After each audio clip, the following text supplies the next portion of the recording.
안녕하십니까. 더 미래투자연구소 안봉국 소장입니다. 자, 2021년 12월 9일 자, 목요일 주식 특강 시작하도록 하겠습니다. 자, 여러분 반갑습니다.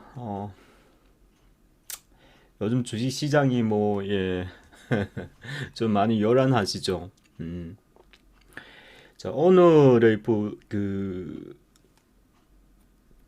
그 주식 특강 주제는요, 부동산 정책이 지금 이번 정부 들어서 공급 자체를 지금 한 2년 가까이 해 왔는데요. 어, 그래서 앞으로 지금 주식 시장은요, 좀 중간에 좀 이렇게 조정되는 그런 구간이죠. 아마 많은 분들이 시장에 대해서 궁금해 하실 거예요. 그러니까 지금은 개인들이 주식해서 투자 수익 내는 구간이 아니에요. 예. 그러다 보니까 많이 답답해 하고 하시는 분들이 상당할 거예요. 우리도 마찬가지요, 마찬가지.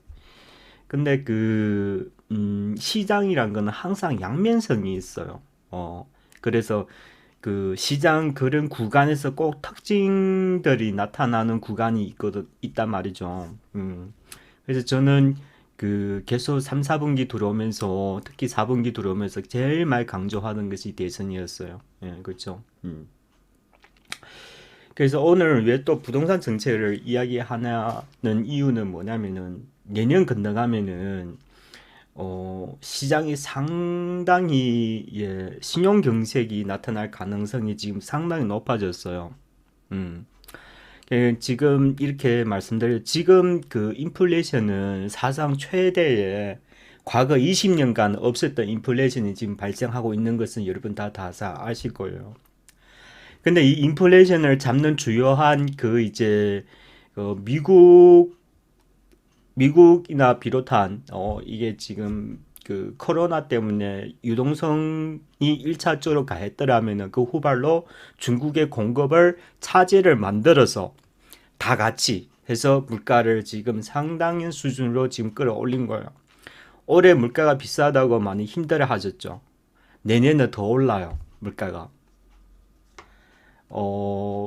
이제 그런 현상들이 지금 미중이 패권을 다투다 보니까요. 이제 그걸 이제 해결하려는 서로 협상을 해야 하는데 하지 않고 있죠. 그러니까 미국에는 이제 수요를 조절하고 중국에는 공급을 조절하면서 양쪽에서 계속 물가를 부추기는 그런 현상이죠. 물론 일부에서 이렇게 석유 제거량을 좀 방출하자 어떤 일부에서는 좀 협력을 갖고 있어요. 그러다 보니까 국제 유가는 좀 조정받는 분위기고 좀 그렇죠. 근데 어쨌든 큰 틀에서는 그러니까 미국은 나름대로 물가 잡기 위해서 통화량을 지금 줄이고 내년은 이제 제가 계속 그랬죠. 미국의 연준은 이제 이제 금리 인상 시기를 일찍 당길 수밖에 없어요. 물가가 너무 급격하게 지금 구성하는 수준이라. 그래서 지금 달러 강세가 계속 조금씩 강세가 계속 진행되는 모습들이 계속 보이죠. 그러면서 물가는 조금씩 조정받긴 해요. 예. 근데 제일 중요하게는 뭐냐면 중국이라는 거죠. 중국에서 공급을 미국 협상 없이 계속 확대 정책으로 가지 않는다면은 이것은 당분간 물가 파동이 쉽게 끝날 일이 아니라는 거죠. 그래서 지금 분위기 보서는 여러분 누구 보더라도 미국하고 중국은 이제 우애 좋게 협상할 그런 분위기는 아직은 아니지 않습니까? 그렇죠. 그래서 당분간 지속된다고 가정했을 때는 지금까지는 괜찮았었는데 그래 그나마 금융시장이 코로나로 인해서 돈을 이렇게 통화량을 조절했기 때문에 내년 가면 이야기 틀리진다는 거죠. 내년 가면은 금리까지 올려버리면은 이제 1차적으로 이제 달러가 급격히 좀 강세로 이어지고 하면은 자산 가격이 견디지를 못하고 하락하게 되어 있습니다. 자, 그런 상황이 도달하면은 시장에는 이제 달러 수요가 상당히 이제 수요하는 창출이 발생하면서요. 각 기업들이 이제 무슨 일이 발생, 그 이제 부동산 가격이 이제 조정받기 시작하면은 은행에서는 대출을 줄여요. 대출을 최대한 줄이려고 계속 그 하는 거죠. 그러면은 시중에는 신용 경색이 발생합니다. 그럼 기업들은 자금을 조달하지 못해서 혼란스러운 상황이 전개될 가능성이 아주 높다는 거죠. 근데 지금 보면 증권사들이 내년에 뭐 3,500 간다, 3,200 간다, 막 이런 얘기를 많이 하죠. 물론 유동성에 그 근거해서 아무 변화 없으면은 그럴 가능성이 있어요. 근데 우리가 말 바꿔가지고요. 연준이 이런 금리 인상 시기를 조기 한다면은, 그러니까 그런 거죠. 그 유동성이 좀 문제가 생길 수가 있어요. 그러니까 지금 자산 가격이란 거는 제일 많이 오른 것이 주식시장이에요. 주식시장이에요. 그래서 이런 현상은 회피할 수가 없어요. 부동산 조정이 받는다고 해서 금융시장 안전하나? 근데 이럴 수가 있어요. 앞으로는 금리를 내린다는 것은 그렇게 하는 건 아니에요. 그렇게 될 수가 없어요. 그 대신에 무엇을 할 수 있어요? 지준율을 인하할 수가 있죠. 지준율 인하다가 그래도 경기 유동성을 좀 이렇게 봉합하지 못하면 그다음 뭐예요? 경기 침체로 들어갈 기미를 보이면 이제 세금을 줄여줍니다. 정부에서. 이제 이런 현상들이 나타나죠. 재정 정책으로. 그러면은 다시 시장의 유동성이 다시 흡수돼 가지고 조금씩 또 살아나는 그런 모습들이란 말이죠. 그래서 내년에 우리나라도 새 정부가 들어설 텐데 저는 지금 그거예요. 금융 충격이 먼저 닥치냐 아니면은 정부가 선제적으로 경기 침체를 방어하겠냐, 둘 중에 하나예요. 둘 중에 하나예요. 물론 경기 방어하는 것이 맞는데 지금 겉보기에는 경기 지표들이 아주 좋아요. 그렇죠. 근데 문제는 내년 가면은 이런 신용 경색이 발생한 부동산 조정받기 시작하면 해마다 그래요. 은행에서 계속 줄일 수밖에 없어요, 대출을. 그러면은 이제 좀 문제가 이제 하죠. 그래서 지금 올해 보면은 지금부터 지금 은행들이 지금 그 예금 금리를 계속 올리잖아요. 그 왜서 그러겠어요? 청탄을 빨리 준비하려고. 내년 되면은 어차피 어려워질 테니까 먼저 청탄을 많이 준비하려고 하는 그런 것이에요. 그래서 요즘에 상호저축은행 같은 데 가면 와 상당히 높게 주더라고요. 아마 내년 가면 더 많이 줄 거요. 뭐 그럴 가능성이 높아요. 근데 부동산 대출은 계속 줄이겠죠. 그게 이제 많이 대출을 하면은 어차피 자산 가격이 조정받는 게 뻔하니까 안 해주려고 하겠죠. 그런 거죠. 아무튼 뭐 그렇습니다. 그래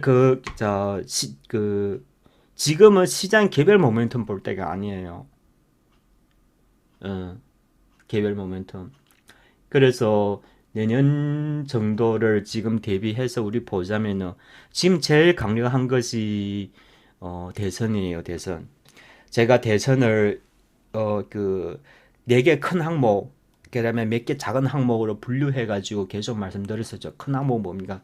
1위 부동산 정책, 2위 일자리 정책, 3위 그거 이제 에너지 정책, 탄소 중립 그걸 얘기하는 거예요. 그리고 부가적으로 환경 정책, 이렇게 네 개 큰 항목이 있고요. 차기 대통령이 할 일이 전국적으로. 그다음에 이제 소분류로는 이제 부동산 쪽엔 부산 쪽에는 뭐 공항 같은 그런 이슈가 있고요. 세종시 이슈가 있고, 그럼 그쪽으로는 남쪽으로는 이제 뭡니까 그분 무슨 프로젝트라 하죠. 그런 게 있죠. 근데 뭐 이제 큰 프로젝트를 먼저 이렇게 만들고 나서 그다음 기타 보면 된다는 거죠. 그래서 제가 부동산 정책을 얘기하는 이유가 뭐냐면은 올해가 부동산 관련해 가지고 자산 가격이 지금 이런 겁니다. 지금 많은 자재 가격이 많이 올랐어요, 여러분. 뭐 부동산 가격의 시장이 형성된 것도 있지만은 원자재 가격이 많이 올라가지고 부동산 가격 오르는 것도 일부분 있단 말이죠. 자, 그 중에서 이제 그로 인해 가지고 그 전방 산업에서는 부동산 수요가 많았었고 뒤에서는 예, 원자재 가격 인상을 해가지고 상당히 호황을 이룬 부동산 그 관계 기업들이 있어요. 근데 그런 기업들이 아직도 시장이 계속 조정받고 하다 보니까 시장에서 계속 조명을 못 받았어요. 음. 그러니까 앞으로 가면 갈수록 대선 정책이 더 핵심 이슈화 될 거란 말이죠. 그 중에서도 부동산 정책은 뭐 전 국민이 다 힘하는 상황이고 그러면서도 처음 갈 종목들이 어쩌면 대선 기미로 해가지고 부동산 기업들이 조명받게 되어 있다고 저는 보여지고 있습니다. 그래서 그래서 우리는 부동산에 관련 일련 관계 기업들을 좀 잘 볼 필요가 있어요. 그러니까 실적도 기반되면서도 대선하고 연관되어 있다 이런 것은 좀 유심히 봐야 되겠죠. 어, 디지털 경제도 같은 차원이에요. 두 개 진짜 저희가 지금 가장 강하게 매집하는 둘 중에 하나는 디지털 디지털 경제하고 뭐 각가지 부르는 나름대로 부르는 거예요. 저 뭡니까 이재명 후보에서는 뭐 디지털 경제로 해가지고 공약 1호로 선언했었었고 그다음에 저 야당에서는 뭐 경제 민주화도 결론은 이제 그 지난 정부에서 했던 그거잖아요, 그렇죠? 예스 네트워크 통합을 얘기하는 거예요. 그뿐만 아니라 과거 지금 코로나19로 인해 가지고 본래부터 그 이제 네트워크 이런 산업들이 성장하는 와중에 있어요.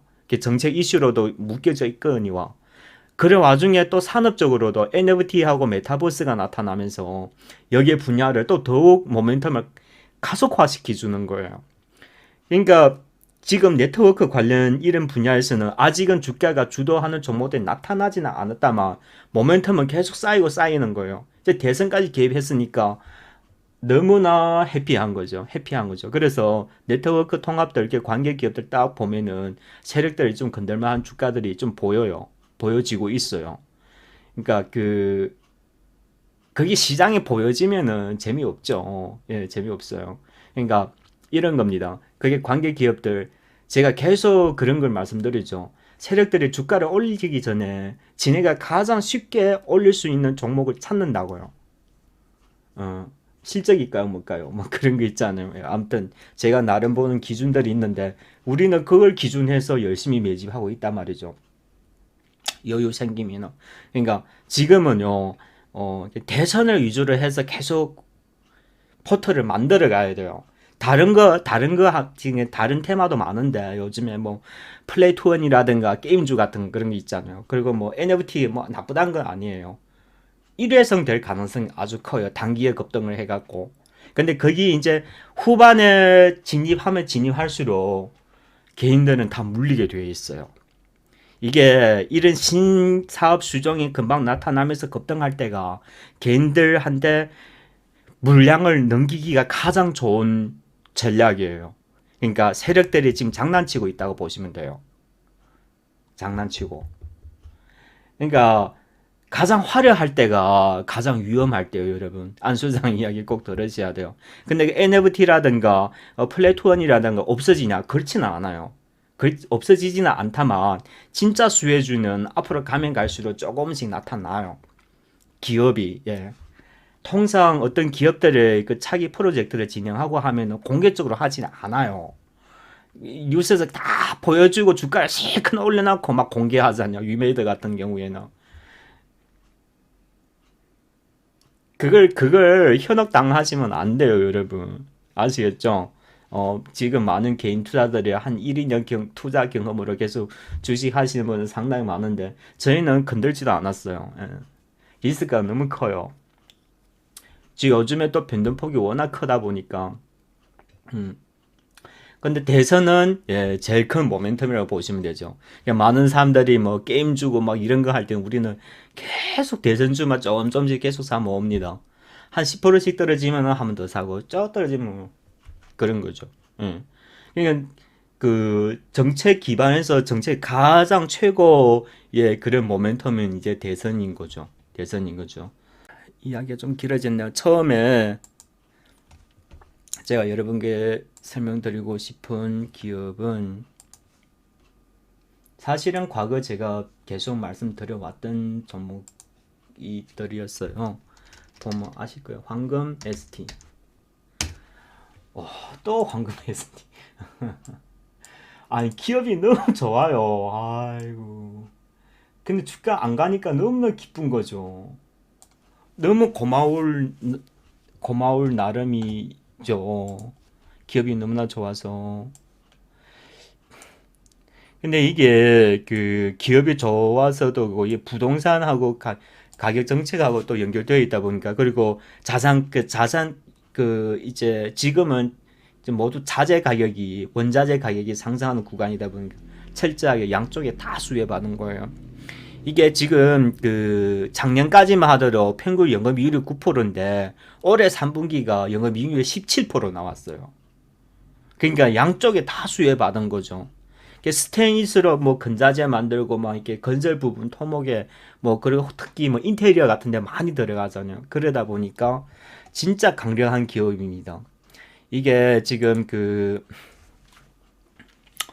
2020년이 주당 수익이 1,050원, 올해 3분기까지가 1,230원 나왔어요. 주당 순 자산이 18,000원, 평균 영업이익률이 15.4%, 부채가 30%밖에 안 돼요. 이게 황금 ST 소재 기업이기는 하나 연구 개발에도 상당히 투자를 많이 하더라고요. 인테리어 새로운 그런 스테인리스 강으로 만드는 뭐 새로운 장식 인테리어 그런 제품들을 만들내고 하더라고요. 그러니까 다른 기업들보다 상당히 강점이 있던 거죠. 스테인리스 강으로 인테리어 하는 그런 신제품을 계속 개발하고 있습니다. 뭐 탄소광도 만들고 있고, 뭐 탄소광 같은 경우에는 뭐 선박 촬영 같은 데 많이 또 필요로 하고 그런 거죠. 유동성은 46. 근데 지금 주가 얼마요? 지난 뭐 9,000원대부터 제가 얘기해드려서 지금 8,500원까지네요. 그러니까 이제는 8,500원 아래에서는 그냥 부동산 앞으로 여러분 사람들 지금 다 인테리어 많이 하고 있는 건 알죠. 지콕을 오래 하다 보니까. 그러니까 스테인리스가 지콕의 가장 기본적인 소재 중의 소재예요. 그러니까 영업이익률이 계속 이렇게 증가하는 겁니다. 소재 쪽에도 증가하고 시장 전방 수요도 있어서 증가하고. 기업 너무나 좋아요.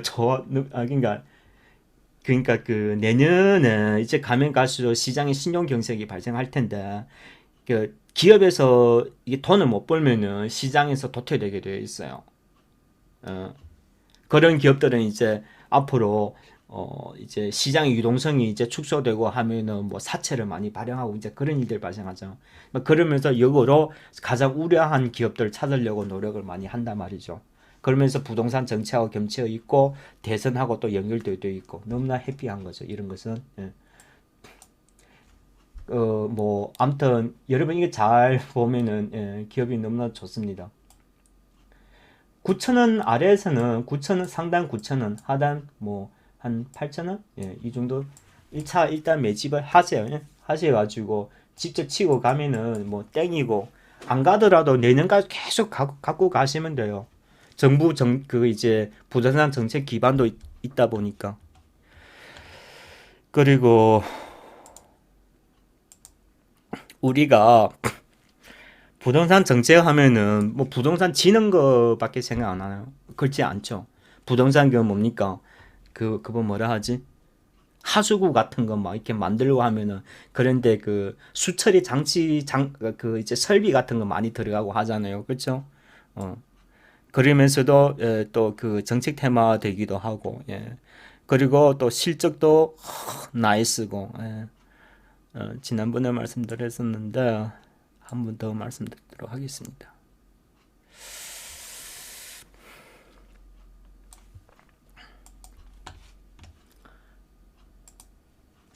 한국 주철관 이런 거.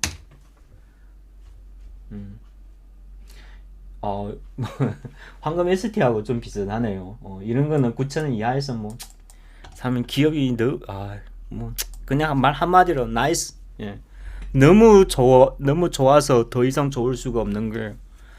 그러니까 부동산 정책도 정책이고 자체 산업 내에서도 상당히 그 스테린 중에서는 황금 ST가 이거예요. 그리고 지금 이게 이제 그 뭐 이게 그 상하 수도관의 이 분야에서는 한국 주철관이 이거예요. 수주를 가장 많이 따고 영업이율이 하늘을 찌르버리는 거예요. 11.6% 나왔어요. 올해가 3분기까지가 1660원. 주당 수장 14,000원. 근데 주가가 9,000원 거래되고 있어요. 감사합니다.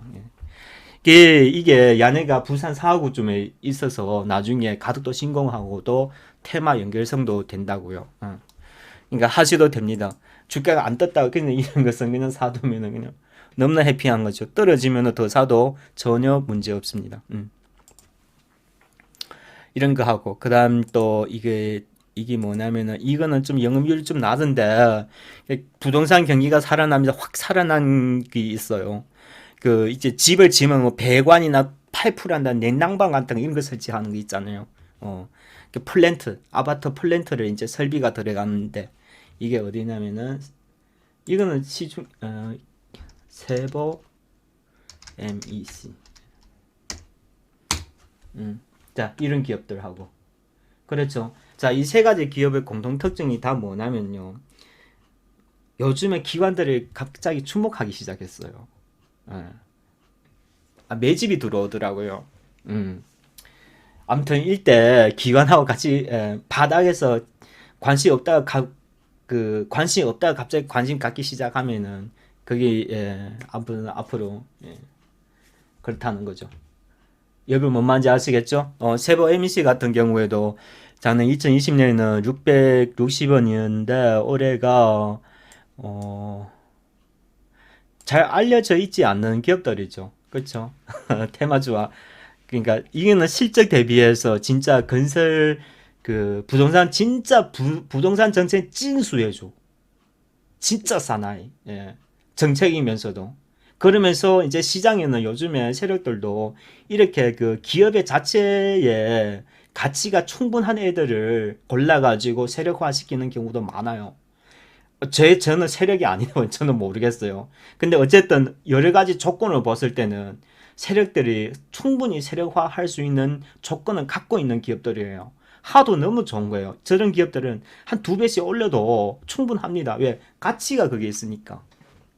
그리고 장기 동안 그러니까 주가가 시세에 많이 날르면은 그 중에 특징이 하나가 뭐냐면 장기 동안 사람들 주목 안 받던 기업들이 한 번 시세 나면은 많이 내요. 그러니까 그 1차 파동에서 세력들이 매집하고 주가를 올리는 건데 그 매집 기간에는 개인들이 몰라요. 알 수가 없어요. 그러니까 그냥 그런 시장 분위기가 조정해 가면서 시장이 이제 그 세력들이 매집하기 시작하면 뭐 파동이 발생하는데 이제 그걸 계속 같이 끌고 가야 되는 거죠. 예.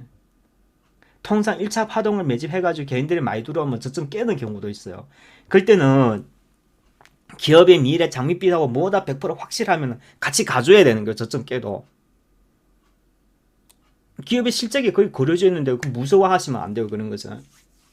그러니까 매일마다 가격으로만 그 이제 투자하려다 보니까요. 주가가 저점 깨버리고 밑으로 하락하면 기업 무슨 문제 있나? 손절 딸랑하고 몇 개월 딱 지나보면 하늘 찌르게 저 꼭대기에 가 있고 이런 일들이 계속 발생하는 거죠.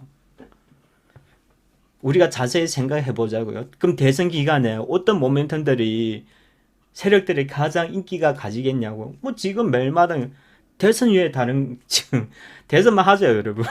다른데 뭐 지금 이상한 그 개별 그런 테마들이 많이 나타나고 있는데 그게 지금 어느 정도 상당히 지금 형성된 과정이라 세력들이 이제 소화하는 과정이에요. 그게 붙어가지고 아무튼 당하지 마시고 아시겠습니까? 예. 오기를 사람들이 잘 주목하지 않으면서도 앞으로 대선하고 긴밀하고 연결되어 있고 그리고 앞으로 이제 새 정부 들어서더라도 상당히 이 분야에는 인프라 분야, 이 부동산 정책 인프라 분야에는 정부에 신경 쓸 수밖에 없는 분야다 보니까 항상 이슈 중심에 있는 거죠. 언제 부각하도 부각한다고요. 실적도 기반되어 있으니까 너무나 해피한 거죠. 이런 식으로. 예, 좀 그 뭐라 합니까? 주의를 다해서 좀 하시길 바래요. 리스크가 너무 높은 시장이에요, 지금은. 제약 바이오도 마찬가지고요. 응? 요즘 오미크론 때문에 또 제약 바이오 막 이렇게 주목하는 분야들이 있는데 시세를 한번 시세 내가지고 조정받는 것에는 또 새로운 시세 났더라도 주가가 많이 못 가요. 그런 그런 기본적인 투자 상식이 없는 개인 투자자들이 너무 많아가지고 너무 안타까워요. 조정받기 시작하면 계속 떨어지는 거예요. 그런 것은 주가가 절대 안 오릅니다, 여러분. 뭔 말인지 아시겠죠? 세력들이 흩어가지고 나가버리면 주가는 계속 떨어지는 거예요. 뉴스 보고 투자하는 거는 제일 바보 같은 투자입니다. 아시겠어요? 그러지 말고 침착하게 진짜 기본 가치도 가지고 있으면서 정부하고 이렇게 연결고리 되는 이런 투자하면은 그러니까 주가 얼마 오른지는 모르겠어요. 떨어지더라도 전혀 크게 문제 없으니까 이렇게 하면 되는 거예요. 뭔 말인지 아시겠죠? 예. 자, 아무튼 여러분 성공 투자 기원하면서요. 연말 쪽에는 제가 다수 방송해 드리도록 할게요. 여러분께서 많이 좀 만나도록 하고 그리고 그 제가 말씀드렸던 종목들은 언제든지 저의 그 이제 저 안소장 회사 사이트에 들어오셔서 방송할 때 질문하시면 됩니다. 아시겠죠? 네, 자, 수고하셨습니다.